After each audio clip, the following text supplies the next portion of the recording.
Olá, eu sou Suzana Barelli, hoje é domingo e eu trago aqui para vocês um resumo do que foi notícia no mundo do vinho na semana que passou, dessa vez num cenário aqui bucólico cheio de orquídeas lindas para agradar o nosso domingo. Eu vou começar com um texto que eu escrevi no Estadão, que subiu ontem no impresso e está disponível no online, que na verdade eu aproveito para mostrar, vieram nas últimas 2 semanas, principalmente, 2, 3 semanas, vieram vários produtores chilenos para o Brasil. O Brasil é um mercado muito importante para o Chile, mas tiveram desde um evento grande da Wines of Chile, que esse ano teve não só uma masterclass, como 2 masterclasses.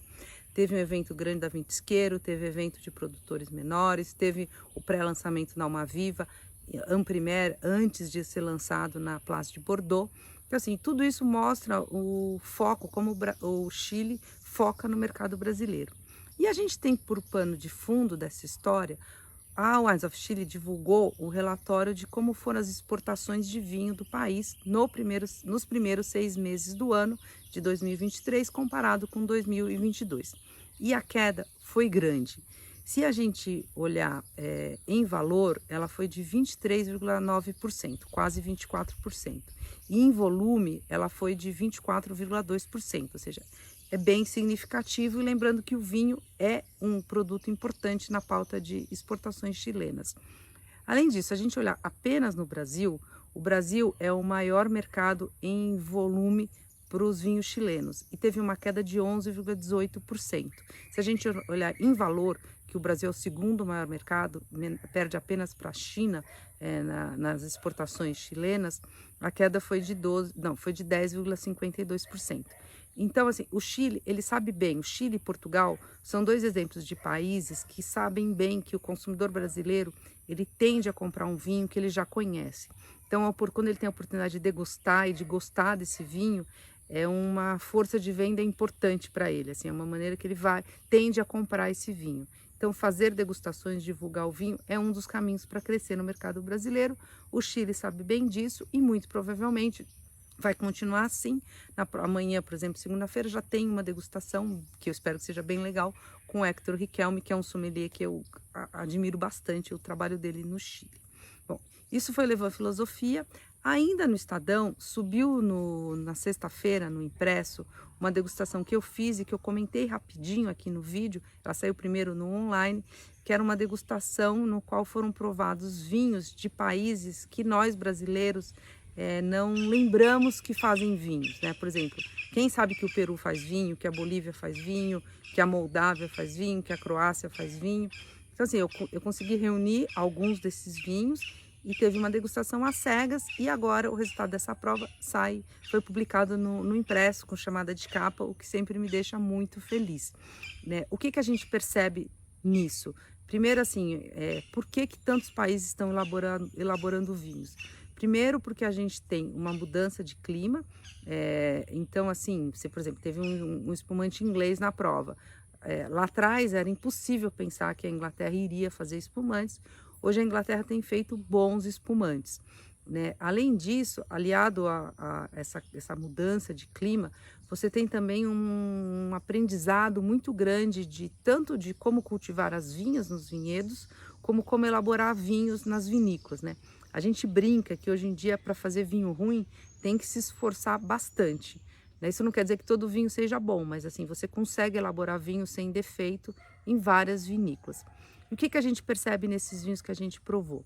Primeiro, assim, a supremacia, tem muito vinho das uvas internacionais, que na verdade são variedades francesas, que é Cabernet Sauvignon, Merlot, Sauvignon Blanc, que são uvas que são conhecidas, talvez sejam mais fáceis de vender no mercado internacional, e são uvas que se adaptam fácil em vários terroirs. Ao lado disso, você também tem o contraponto de uvas que a gente provou, de vinhos elaborados com variedades autóctones, que são locais dessas regiões, o que é muito interessante.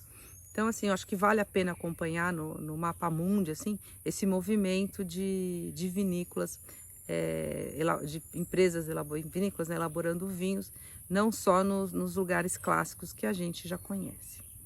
A outra notícia dessa semana é um furo do Rogério Gentili, que saiu na Folha de São Paulo.